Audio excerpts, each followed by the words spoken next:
Is Noah up here? He's helping us. Some of the kids. At my band. So I'm abandoned. Well, we are going to be starting today with an object lesson before we get into our message. Martha, do you want to see if you can find Noah? Oh, I hear them coming. I heard them coming. So I will tell you the title of our message this morning is, it's always not good. Good to have you back. The title of the message is Finding Freedom in Fences. And yes, it is based on a real life story, as most of our messages are. Is Noah here? He's coming. Okay. So yeah, this is based, we kind of had inspiration for this message quite a while ago, but it's something that happened to us, and it has just stayed with us ever since it happened. There's kind of two parts. We're going to start with the story, and we're going to end with a related but separate story. So we're going to have Noah come out. Is he ready, Matt? Okay. We're having one of our, what'd you say? 30 seconds, okay. We're having one of our children do this. Just, it's not really dangerous, but we felt better having one of our own children do this. I did think about having Jeremiah and Greg. You were top of my list for possible adult choices. Okay, so Noah's in our rollerblades. So Noah, you can rollerblade in this area, okay? Let me move this. You can rollerblade in this area. Watch here. Okay. So be safe, but just go ahead and show us how you rollerblade in this area.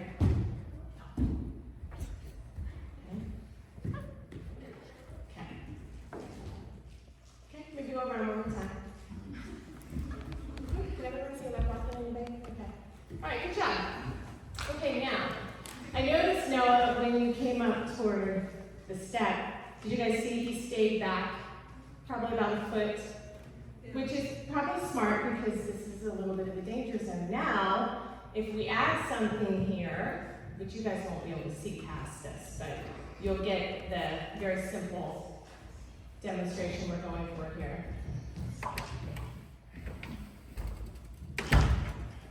Thank you, Jesse. Oh, wow, two of them, okay. So what do you put? Yeah. Put that there.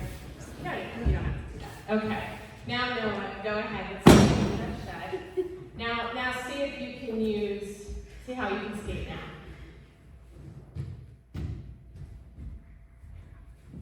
Okay. Good job. Now, Noah, come on up for a quick little interview here. Let's just call this a fence.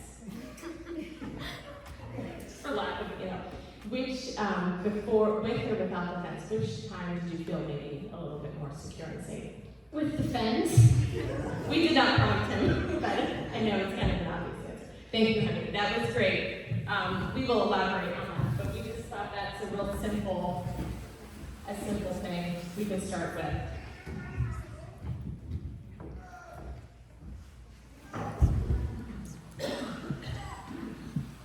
So yes, so finding freedom in fences. And Matt's going to be joining me here. Actually, you know what? Let's have Martha read scripture first before we tell the story. So come on up. Yeah, okay. This is Psalm 139.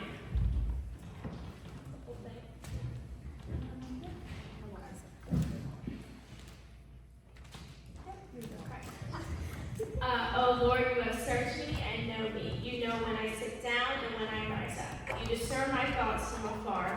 You search out my path and my laying down and are acquainted with all my ways. Even before a word is on my tongue, behold, O Lord, you know it altogether.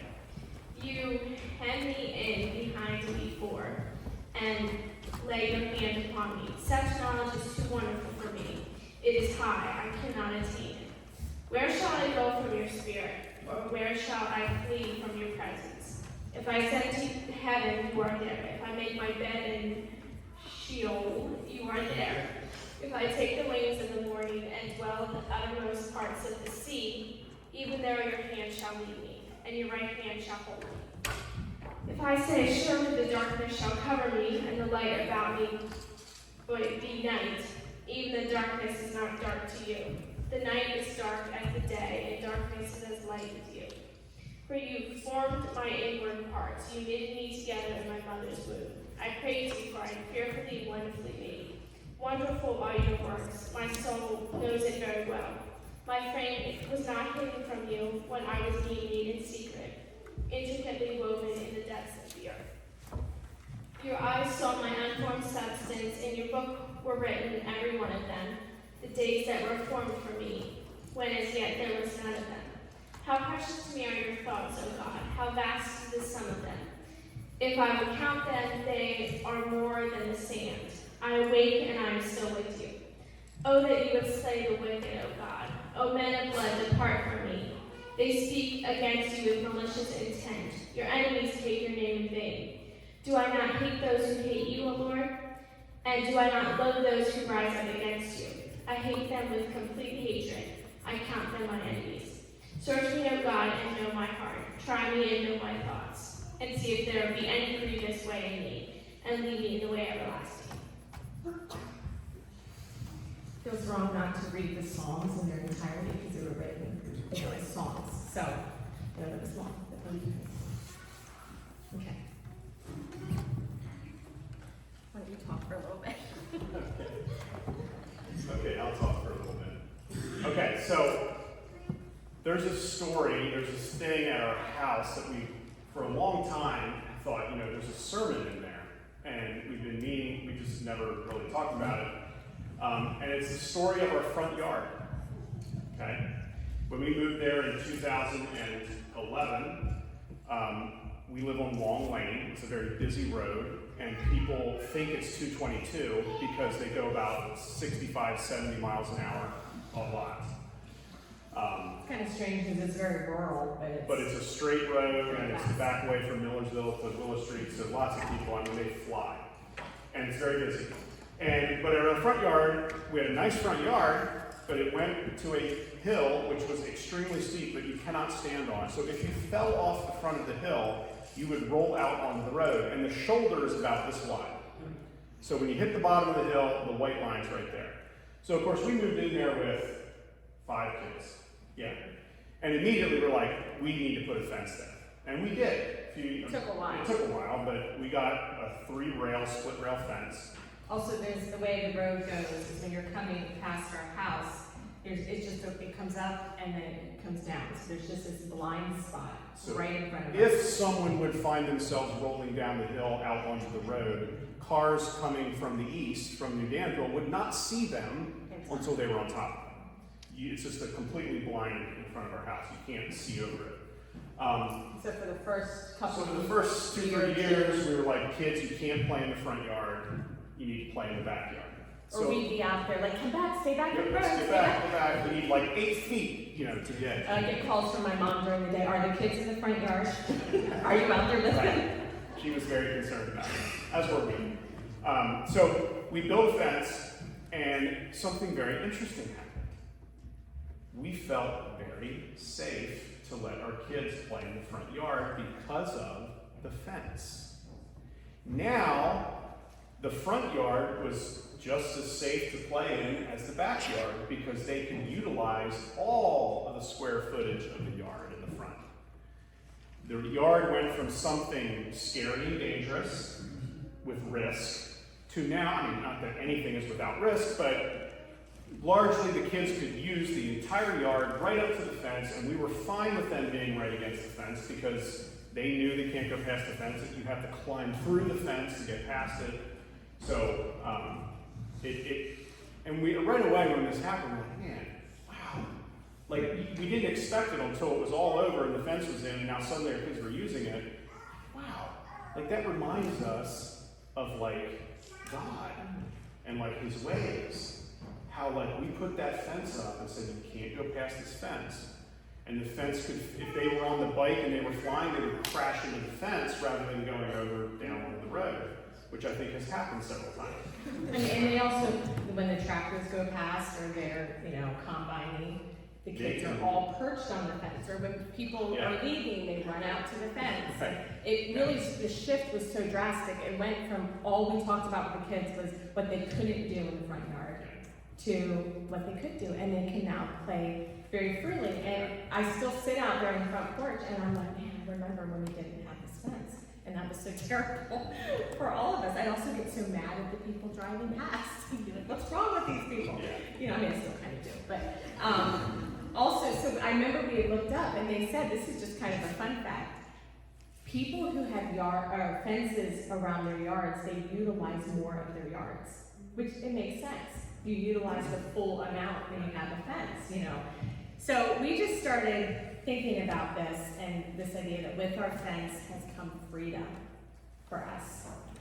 And joy and peace and just playing freely. And when other children come over, Yeah, that was stressful. that was very stressful when it wasn't even our own children. Other people's kids were playing in our front yard. It's like, And there was this order that was brought to our space, our yard. And so, of course, I don't know if you guys are tracking with this yet. We're going to come back to Psalm 139. yes. But we're first going to go to the beginning. We're going to go to the beginning of the story in Genesis 1. And, it's a very familiar story. It's the story of creation where God brings order out of chaos. He separates things. He delineates this from that. He was building fences, if you will, for the point of our analogy. So in our English Bible, when it's the word, you read the word chaos, that is a Hebrew kind of phrase. It's called tohu vavohu. And it means what it really means is like wilderness. It means like where the wild beasts are. When you're in the wilderness, you are at the mercy of the chaos of the beasts. Or think about the ocean. If you're in the ocean, if you're floating in the ocean, it is a very precarious place to be because things will eat you in the ocean. There are very large things in the ocean if you're out of the ocean. Yes. Not in the beach, but Everyone still goes to the beach. So in our English, when you see the word "and it was good," that's the Hebrew word tov. So tohu vavohu is the opposite of tov. Tov means to have order and goodness. So as man, remember in the creation account, Adam and Eve were put in a garden where there was order. There was parts of the earth that were not. There were, what happened? Well, here, I'm getting ahead of myself here. So we were saying, in a way, with the tohu vavohu and the tov, it's like as God was kind of building these fences, his order, his design. As you see that he separated the light and the darkness. He separated the ocean from the land. And then the ocean is like the ultimate symbol in Hebraic thought of chaos. Right. And then he filled these spaces with life and with purpose. And we were saying, in a way, it's almost like he was establishing his family yard. Like we did in our front yard. In a small, our space, that was God's space. This is just the space we've been given on this earth. But in that same idea, kind of think of it almost in terms of that, like he was setting up the yard for his children to play in and play safely and be fruitful and take care of creation. And then in that, I know the Bible Project, for those of us who are familiar with them, they often talk about how the invitation of God to humans was to co-rule with him and to bear his image. They were kind of the two things that God set up with humans. And, with that, the provision of God there with these fences, he made these provisions of order in his way and eventually his law so that we could be who we're supposed to be, do what we're supposed to do, and also not do what we're not supposed to do and not be who we're not supposed to be. But of course we know what happens. So God gave Adam and Eve some fences. He said, you're to be fruitful. You're to multiply. You're to have dominion over the earth. But there was one restrictive fence, if you will. There was just one that's written down. And he said, there's this one tree in the garden, and out of that tree, do not eat from that tree, or you will taste death. You will die. And so Adam and Eve, we know how the story goes, they did go and eat of that tree. And there was, the serpent was in the garden, and he questioned, what the serpent did is he questioned God's goodness. He said, did God really say that? And, if you eat of it, actually you'll be like God. And so the question there is like, why is God holding out on you guys? God's holding out on you, and you'll be like him. Now, of course, Satan doesn't mention, or reiterate the fact that with this tasting of the tree of the knowledge of good and evil, it will be certain death for you. Right. So what does he do? She looks at the tree. It says in our English Bible that she looked at it and it looked like it was good for food. And she went and she grabbed it and ate it and gave some to her husband. And so they were deceived about who they were and what their purpose was. And they believed something about God that wasn't true. They believed that he wasn't who he said he was. Holding out on them, keeping them from something that was good for them. And ironically then, in another step of provision and protection, God sent them out, because if they had remained, they would have stayed in the simple state. So we talked about this in one of our other messages. God's first step to get them back was actually to send them out. And they went east of Eden, which if you understand the way the ancient Hebrews would have thought, this is a scene of decreation. In other words, Adam and Eve are going back out into wilderness, into tohu vabohu. They're going back into disorder. But God had to do that. And he was protecting them from the tree of life, which if they had eaten from it, they would have lived forever in a state of separation from God. Yes, and when his law was given, that was another step in him making a way back for them. So we have kind of this, we wanted to start kind of there in Genesis with this idea of God's order, design, just thinking of it, kind of getting the framework to hear this, what we're talking about today, in terms of like almost like God setting up his yard for us, for his family. So going back now to Psalm 139, we see something very, very interesting in this verse. And Martha, when you were in this psalm, this passage, Martha, when you were reading it, you stumbled a little bit on the verse that we're focusing on. So, which I don't know, I heard it because I was waiting for that verse. So we're going to focus on this, it's verse 5. So this is a song, of course, very familiar. A lot of people love this song, about God knowing us. And, David's songs are filled with this praise and adoration of God and also his law. Talking about meditating on his law. There's such an appreciation for that. So in the middle of this passage, you read the first verses just about God knowing him, even before a word is on my tongue, behold, O Lord, you know it all together. And then we get to verse 5.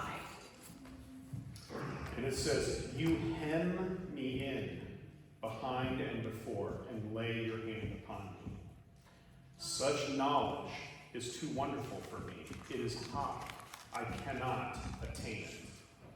So that Hebrew word there in verse 5 for hem, you hem me in. Now, if there's any seamstresses among us, which, believe it or not, I've done a lot of sewing in my family, because my grandmother used to make quilts and I had to help her. He was at a lot of quilting circles. Yes, I was actually. The Hebrew word there that is translated to the English hem is tsor, T-S-O-O-R, tsor. It means to confine or to bind tightly. Or you could use it of an army that's besieging a city. They encircle the city, they hem it in, okay? It also to cramp something, to shut it in, to enclose it, or to secure it, or like when you're delineating the edges of a house, to draw the boundaries of a house. That's the word they would have used. Like if you were laying out the foundation of a house, you would say tsor, we're going to soar the house in. So David is using this word of like, God, you're like confining me You're It's drawing not- my boundaries. It's restricted. It doesn't sound real great. Confined, bind, besiege, cramp, shut in, enclose, boundaries. You know, those aren't necessarily positive things. Might not think of it as a positive thing, but to David it was entirely positive. So in verse 6, what does David say about God hemming him in? He says, such knowledge is too wonderful for me. It is high. I cannot attain it. In other words, David is saying, like, I can't even wrap my mind around this, that you, God, are hemming me in. You are drawing my boundaries for me. And it's counter, you know, we were saying, We as Westerners. right, the idea of freedom. So it's called finding freedom in fences. When we think of freedom, we often think of it as a lack of restriction. Like total freedom of choice. Yes, lack of limits, lack of boundaries. You know, that's how we can, in our kind of Western and human Western modern thinking. constructs, Yeah. think of it. But really, true freedom in God's kingdom is different. Yeah. It is found really true freedom when we as believers in the kingdom of God, or like if you can think of it as us living in the way of Jesus or following Jesus, it's found within that. It's found within following Jesus. That's where true freedom. It's a loving, life-giving limit to our lives. And that's how, and when we're in God's way, that is a life-giving, loving thing. Yeah, so it's you know, And this is found all throughout all Scripture. throughout Scripture. There's limit language, and limit stories that show it. Start with the Yeah. law. Yeah. Starting with the law, the Levitical law. And a lot of times we look at these rules and it doesn't make much sense to us. And that's normal because we live 3,000 years later. Also, when you look at the Gospels, you know, when you're talking about Jesus' teaching, you know, much of Jesus' teaching was about what? It was about laying down your life. It was about loving people.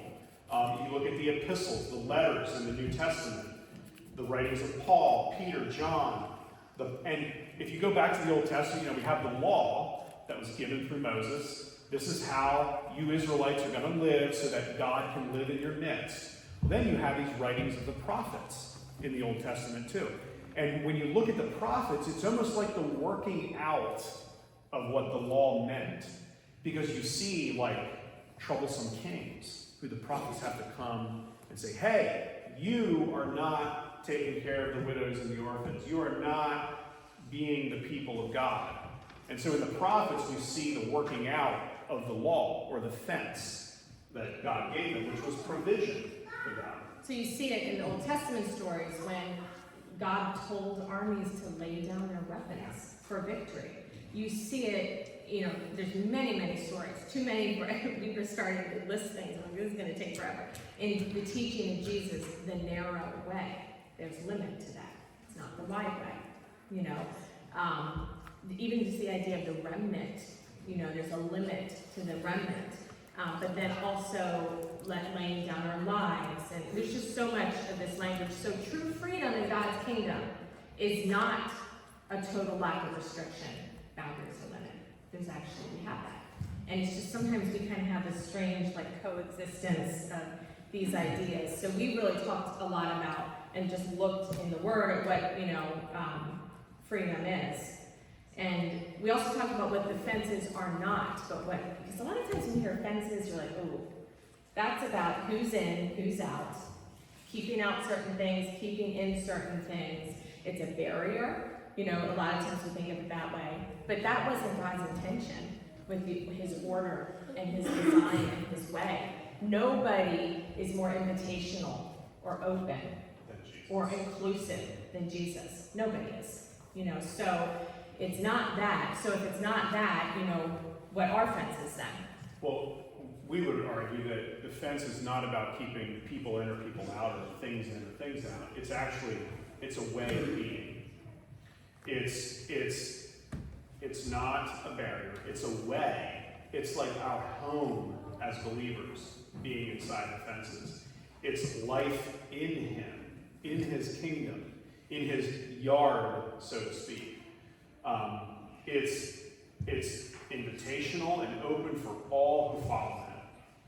You know, Jesus even described himself in the Gospel of John as he says, that he had these I am statements.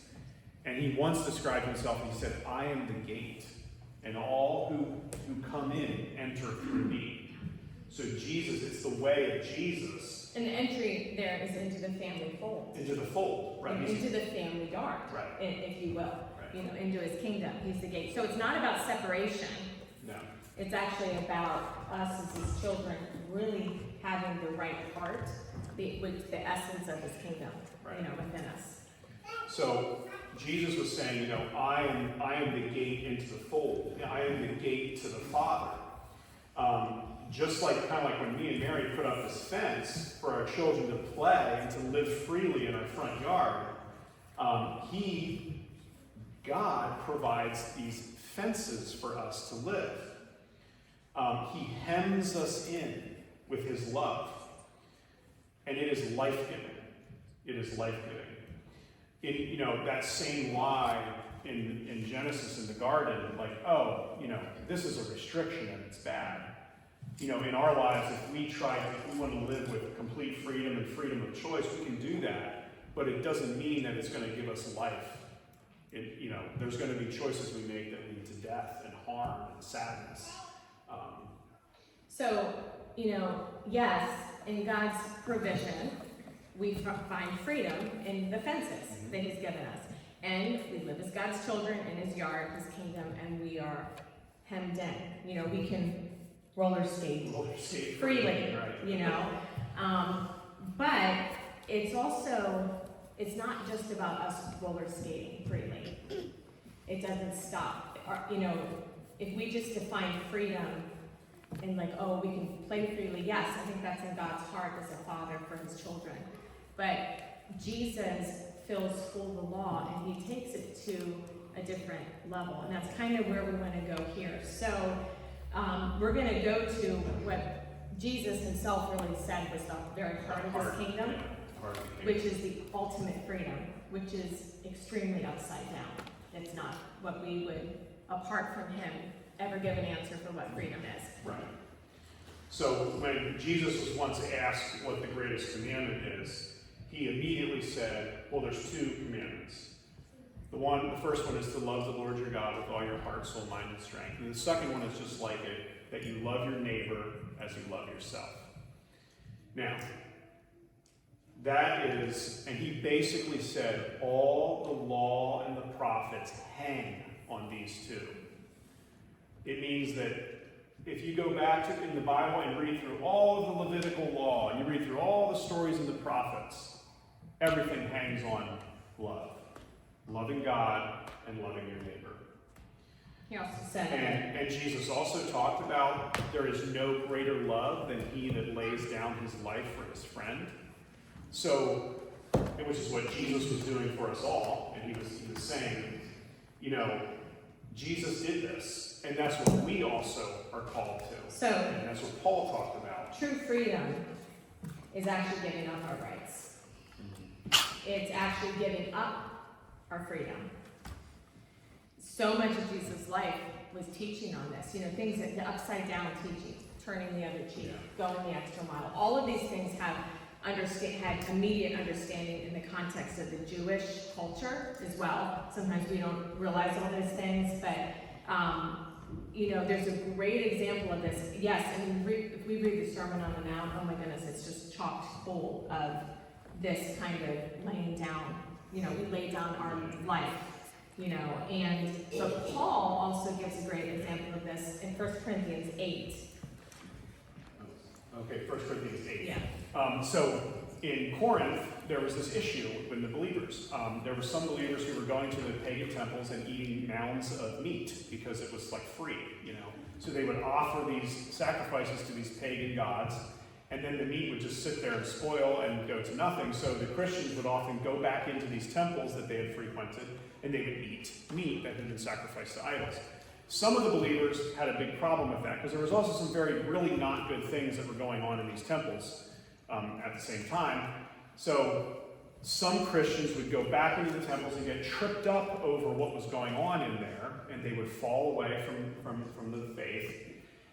But some believers had the faith and the ability to go in there, grab a steak, and come out and eat it, and be filled, and not be tripped up by what was going on in the temple. So they wrote to Paul about this, and Paul said, look, there is only one God, and we don't have to be afraid of these idols in the temple. But if it's not edifying for all of the believers for you to be going in the temple, then don't do it. In other words, what is more important than your stomach being filled by some good steak from the temple, pagan temple, what's more important is that you're loving your brother and sister in Christ. So Paul was saying, I would actually give up my rightful ability to go into that temple and eat a nice juicy steak. Instead, for the love of my brother who's weaker than I am, I'm not going to go do it. So that is what we're getting. He says, I believe he says, like, everything's lawful, but not helpful. Not helpful. And the idea is, again, yes, you are free to eat whatever, but there's a higher freedom of saying, you know what, I can, but I'm not going to, because it's a stumbling block for somebody. So this is kind of where as we thought this through, this is just where we went, where this idea of finding freedom in fences, it's actually about giving up our freedom. It's about laying down our lives. It's about dying to ourselves. It's about loving God and loving our neighbor, loving others, so that as we love ourselves, but really before ourselves. This idea from the passage Martha read of being hemmed in, being bound to love, doing what we do is for love. It's not clinging. There's so much talk right now in the world, in our country in particular, about rights. Everybody's clinging to their rights. And what's happening? It's chaos. It's tohu, thank you. I always say it wrong. Too many consonants in there. But you see it, and in God's kingdom, it's upside down. And it's like God's family within kind of the yard of God's order, if we can really live in this heart, the kingdom is in the midst of it all, and we carry the kingdom. And that's the true freedom. Right. Of where then you don't, yes, there will be places, if you are walking in love in all of your relationships, there are places you will not go. There are things that you will not do out of love. So really, the fence is love. Right. It actually is. It's not about rules. The law is not about rules. The law is about God being able to be with his people.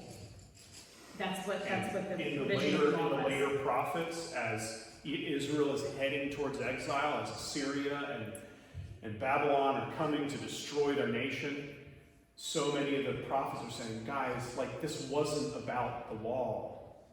This was about worship. This was about taking care of the people who were in need. It's not about festivals and sacrifices. Yes, God made that system as a framework for them to follow. But really what was underneath it and behind it the whole time was that God wanted to live with his people and love them. And he wanted them to live with him and love him. And to fill that out in the whole world. And so now Jesus has left his spirit, and it's in his believers, his family, his children, anyone who calls on his name and follows him and comes in through the gate. And now the law is on our hearts. It's on our hearts. And it's amazing, in the Old Testament they used to write it. I wish Janelle were up here. She was teaching on their foreheads. They would bind it to their forehead. So that they, as close as they could to their person. Now it's actually on our hearts. So that's finding fences and freedom is really a call to love and to die. Is actually what it's a call to. That's the call of Jesus for his family. And the fences aren't about rules. If we make it about rules for ourselves or for others, we are just missing the essence of it all. I mean, yes, we have rules for our children to protect them, for sure. And God is a loving father, better than any of us can ever be a picture of a parent like he is, or, he's more than just a parent. But it's the essence of that is love. Yeah. So we are going to end with the story that involves our fence, and involves our road, and it's a day We will never forget. we'll never forget. I think about it all the time. And I it know. involves Benjamin. I always cry when I think about it, but, So so we were out in the yard. the fence was already up. It had been up, and I think, if I remember correctly, we were fixing the fence or working on the fence. You guys remember? Planting I flowers. working on the fence. We were working on the fence. Parts of the fence had become broken down, and so we were putting some new rails in. And we were there working. We had all the kids out there with us. And And yeah, we were out there, and Benjamin was 3, yeah, heading toward 4. And you know, we were right there, and it was a Saturday. So, you know, people are having fun on Saturdays usually, so they're going really fast past our road. They're headed down to the river or something. And all of a sudden, we couldn't find Benjamin. And Matt, I think, went back around. I actually went walking around the house to try to find him. We couldn't see him. I said, "Where is Benjamin?" And you know, we weren't that worried, but we were just like, I mean, it wasn't like we were panicked, but we were like, "Where did Benjamin go?" And all of a sudden, this truck comes. It was a big blue pickup truck. I remember, like a gray blue pickup truck, and it was going, you know, fairly fast, but not a speed that was in consideration of others. And I see this truck come, you know, can you hold this a second? So we're on the fence, and the truck comes, and our bank is like here, and I see the truck go like this and turn sideways and stop in the middle of the road. I was like, what is going on? And I get up, and we look, and Benjamin in his little, I'll never forget it, every time I see this little hooded sweatshirt, I think of this moment. His little brown hooded sweatshirt is in the middle of the road, in the blind spot, walking right in front of the house. Right in front of us. And I mean, I remember my heart just about stopped. And then I'm looking at this truck, and I'm realizing, oh my goodness, this man and his wife turned the truck. He blocked the whole road He off. blocked the entire road. So that cars that would have been coming from the east, from New Danville, would have hit him rather than But it hit hit him, not his wife. He put himself in the spot, and it's a dead spot. And I mean, when we go to get the mail, I'm running across the road because the cars appear so quickly. And he did that knowing full well he could likely get hit, but he wasn't going to let Benjamin get hit. So Hannah leapt over the fence. We were just like, I was coming around the house, I saw the truck come to a stop, like, what is this guy doing? And as I started jogging to get there closer, and because I actually had the thought that maybe something happened on the road, and I see Benjamin standing there as Hannah's leaping over the fence, grabs him and hauls him up the bank. And the So gentleman and his gentleman wife. stopped in my neighbor's driveway. I had a brief conversation with him. He was a person of faith, and He just said, I saw and- him, and he was looking for the farm right next to us. There was a wedding. He was heading to a wedding, and that's why he was driving slow. And it was amazing because we couldn't believe that. I mean, cars come so often. It's amazing that he was able to do that. You can't see. People making deliveries don't know what to do near our house, you know. So I will never forget that. He did this. the point of the story of the guy in the truck is that he put himself in harm's way to protect this kid that he didn't even know, who was being somewhere that he shouldn't have been. He protected him, and he would have been the one to take the hit in his side. He didn't turn so that his wife was on that side. He turned so he was on the side that would have been hit. And that's thereby a real, saving our Benjamin. it's a real, you know, physical example of this lived out, but he laid down his life, you know, in that moment, and I will never forget it. And, you know, and he just reacted that way. And so that when we have the Spirit of God, that can just like flow out of us. And our freedom, let's make our freedom, the freedom of these fences, God's order, His way, His kingdom. Let's make this about laying down our lives, choosing love, dying to ourselves, not taking up our rights, taking up our freedoms, into swords and into, just claims of, what we deserve. And so when we live in a way where we lay down our lives and we live with love in our hearts, we have eyes to see the fences. In other words, if the fences are just a list of rules, they don't mean much to our heart. When we live with love in our hearts and we lay down our lives for our brothers and sisters and for God, we then, the eyes of our hearts can see where we can't go. They can see where we can go because our motivation is love, not following a list of rules. And I will argue that the law that we read about in the Old Testament, what was really behind that, I know it's a list of rules, but really what it is it is love. If you take the 10 Commandments and you boil each of those commandments down to their basic heart, it is being rightly related to mankind and to God. And what is that? When you're rightly related to mankind and God, it is love. So the 10 Commandments, if you could sum it all up, it would be equal love. And it's the way of Jesus. So finding freedom in fences, it's following in the way of Jesus. He did this. He showed us what this looked like. He was the man in the truck who took the head, and didn't deserve it. That's where we went as we just talked about this and read through things. So I hope that, makes sense and is encouraging. So yes, play in God's yard and enjoy the protection of God's fences, but also realize that ultimately the heart of the kingdom is about love and laying down our lives, following Jesus. So what do you think? All right, so for our benediction, I guess, I'm gonna read from Matthew 22, where the Pharisees were talking to Jesus. But when the Pharisees heard that he had silenced the Sadducees, they gathered together, and one of them, a lawyer, an expert in the law, asked him a question to test him. "Teacher, which is the greatest commandment in the law?" And he said to him, "You shall love the Lord your God with all your heart, and with all your soul, and with all your mind." And this is the great and first commandment. And the second is like it. You shall love your neighbor as yourself.